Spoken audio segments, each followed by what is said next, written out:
John, thanks so much for coming today and being part of our innovation series. We've invited you because you've done some really cool things in innovation with inside BT. Yep. And recently you were featured in the Harvard Business Review just in January around your Panorama project.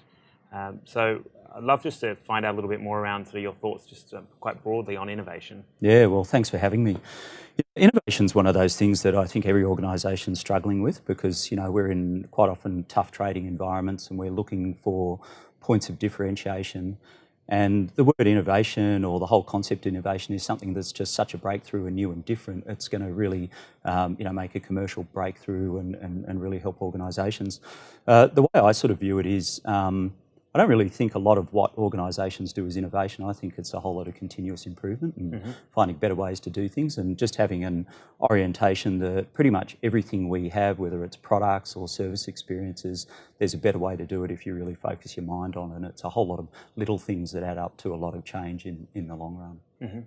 I often find when people, if they were to think about that, more Horizon 3 innovation, when they go through with it, they find there's a lot broken with their existing systems, and if they want to implement some of those things, they need to fix and do the incremental innovation anyway.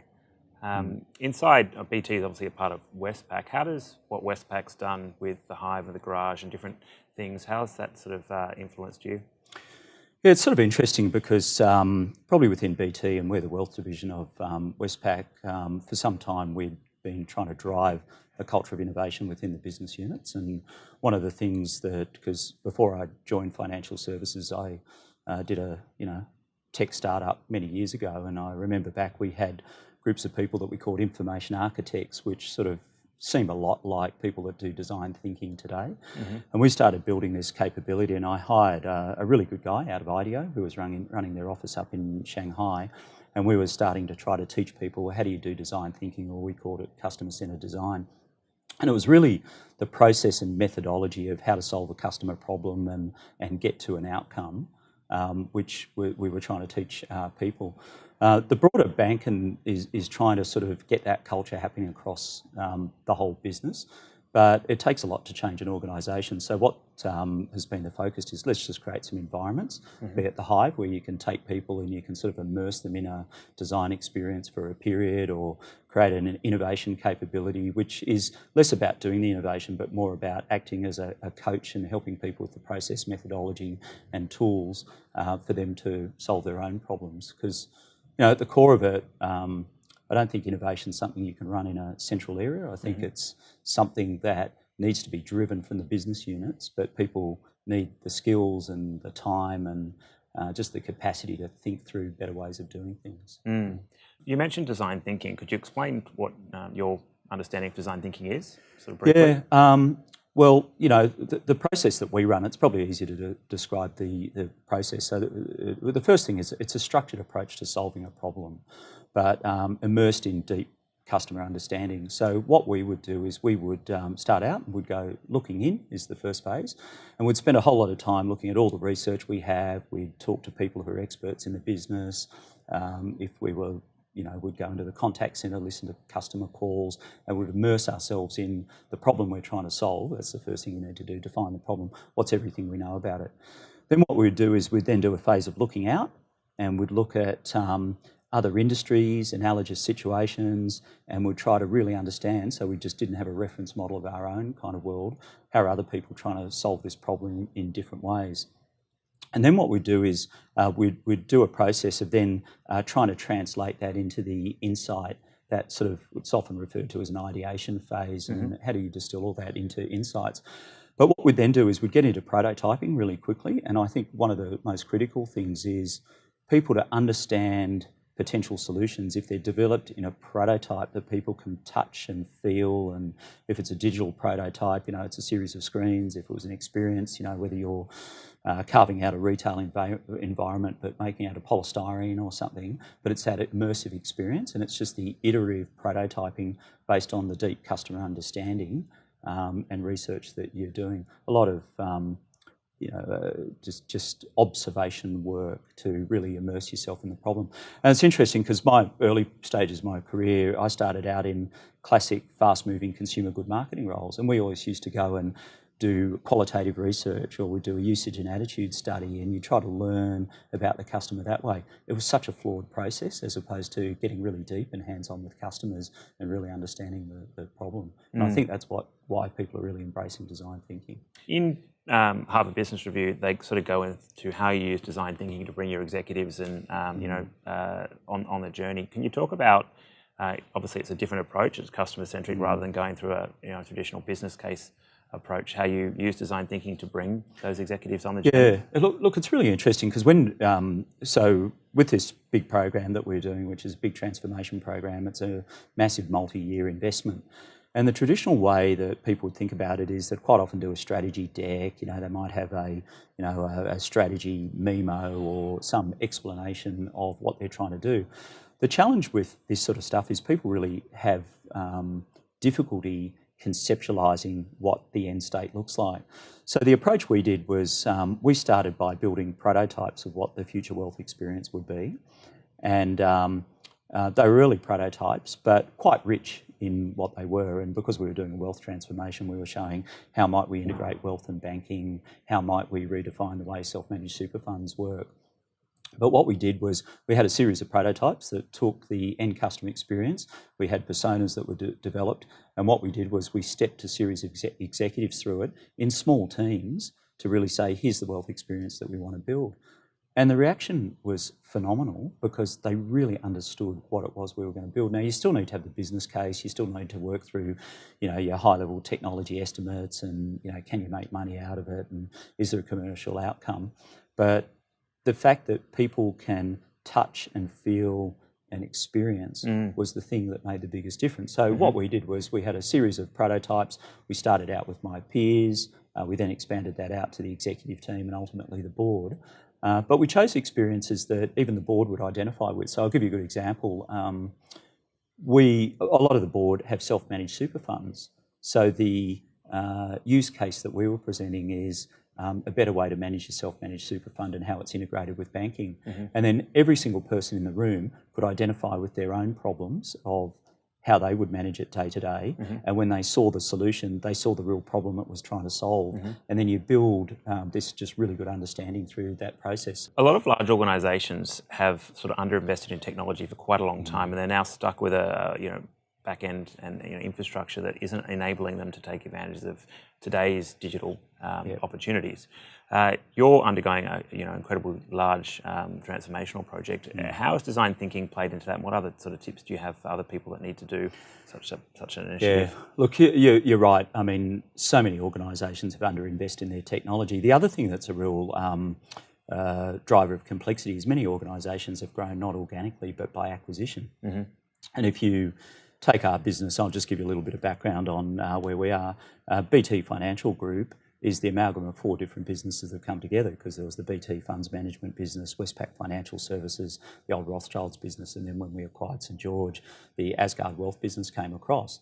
And what typically happens is you integrate teams, but quite often you end up with product structures that are duplicate. You end up with multiple back-end registry systems. So just by way of context, we have over 50 different products, which doesn't sound a lot, but we probably only need 3 going forward. We have 7 back-end technology systems. We have attached to those 500 what we call end-user applications, and we have 14,000 variant processes to just run our operations business. Most of the technology is getting up to over 20 years old, and most of it was not even integrated with the bank. So what we are embarking on in this big transformation project, don't think of it as technology because our reference point for starting was all around the customer and the better experience and the better products. But the outcome of it is we're building a standard operating system based on modern technology, completely integrated with the bank, with brilliant digital experiences that are clipped on the front end. We're now running a program using design thinking and agile, and we've got about 480 people, which is big, and the whole program is run in an agile fashion. But it took us a while to get there because we started out and, you hire a team, and I often say when you're doing these big programs, you're often building something that's never been built before. using people that have never worked together before, using technology you've never used before, and in our case, using ways of working that we've never used or never had an experience before. And it takes a while to build an operating rhythm. And so we had this aspiration of using design, and we did a lot of the design on the front end, but I mentioned before it wasn't necessarily integrated with Agile. We started using Agile work practices from the front end. And then what we did over time, we sort of evolved the whole team structure or project structure into complete Agile. We got a lot of inspiration from how Spotify would run their software engineering culture. And the thing that made the biggest difference was a desire for us to do it, the permission that myself and my team would give our people to work that day, but also making some really good key hires along the way. And we had all sorts of organisations coming in and giving us coaching and things, but you hire a few people that have been really good practitioners on how to drive Agile, how to use Kanban boards, how to use room backlogs, how to do sprint planning, all the stuff you need. And what I found was people want to learn, and the self-learning in our team was just amazing. And so what we've seen is an organisation that's embraced Agile, taught themselves a lot, but taught themselves from really clever people we've brought in, looked at how things run externally, and then sort of just evolved the way they've worked. And the design thinking of integrating the user experience in a series of design sprints, and that it's all been almost the team has built an operating rhythm of self-education and learning, and trying to adopt best practices globally that has just almost created this organic project that's just evolved. So it's been fascinating to be part of. In large companies, you're reporting sort of annual cycles, half cycles, often plans, strategy plans that are on sort of 90-day sprints. When you're doing a big transformational project, how does such a short time frame compare with something that does take just a long time when you're trying to do something that's very uncharted? Yeah, look, at the end of the day, strategy, as soon as you say the word strategy, you're talking about longer term horizons, right? And I often think that when you run the business, you've got to run the here and now, but you've got to run the future. And really, as an executive, your objective is to try to leave the business in a better state than you found it, and think through where you need to take the business and what you need to do.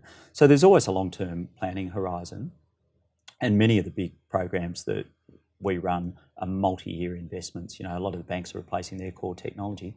They're 8 to 10 year programs. Our program will take 6 to 7 years, and we're sort of 4 years into the build. The approach that I tend to take and drive is a term that I really like, which is to get a breadth first view of what you think the roadmap looks like over multi-years. And it can be a bit more of a thumbnail sketch to give you a really good idea of what's the complete end-to-end vision of where you're going to get to. But to try to document that end-to-end view in a series of detailed requirements or strategies is impossible for most people to get their brains around it. And with industries moving and competitive activity, the chances are things will evolve. So you get this breadth first view because you've got to think through your solution design and your product design and your service architecture and all those things. But then you go really deep on the immediate stuff that you do. And we tend to run, particularly our transformation program, on a series of releases that we're doing, and we have a defined piece of work, but it's always in the context of that broader business strategy of where we're trying to head. The interesting thing that I would put up there, and it's kind of not a view that is universally shared, is that I think one of the things that just kills about just about every piece of innovation is the business case. Because I look at, if I'm running a financial services company or I'm running a bank, how much do you want to invest in your technology and your capability to stay in business? And yet we create these artificial scenarios around payback, and we put all this pressure on the business to make sure that they're getting the return, and you need to get the return. Where I'd quite often argue that you should just invest a percentage of your revenue or your expense base on an ongoing basis, because it's too important to try to turn these into individual business cases. And what I've observed is what's happened over years is there's been more and more financial pressure. We strip out all the discretionary budget from people, and that discretionary effort is quite often where innovation comes from. We centralise it, and then we force the concept of a project with a payback and the analysis, where if you look at some of the leading organisations and the startups, do they work that way, or do they just have a founder's vision and some technology and they invest continuously? Yeah, it's just a different way of actually thinking through it. So if you were to set up your ideal funding scenario for innovation projects, what would that look like? I wouldn't even have a project. That's the first thing. I wouldn't call these things a project, and because a project implies you build something like a building and then you walk away and it's done. Where what I would do is just have a team that's continually iterating and building out its capability. It has a backlog of enhancements and new improvements, and there's a funding and an operating rhythm of product and experience design and technology, which, by the way, are the three core skills that I think are just so important. I call it the holy trinity, you know, bringing together your product owner, experience design and technology all together working. And you just have that team working away continuously, fixing things. And because what I've observed so often is people invest in something, they try to do a project, they run out of money, they de-scope things. It never ends up hitting the mark to the extent, because you don't realise the vision, and then the technology degrades because it hasn't been invested, and then someone comes along and says, I need more investment. Where what you should be doing is just investing continuously and just to get rid of the word project. You know, I'd say the project is dead. It's about continuous improvement and evolution of your business. Very interesting. Different concept, right? Yeah, absolutely. Yeah. It's novel. All right. Great.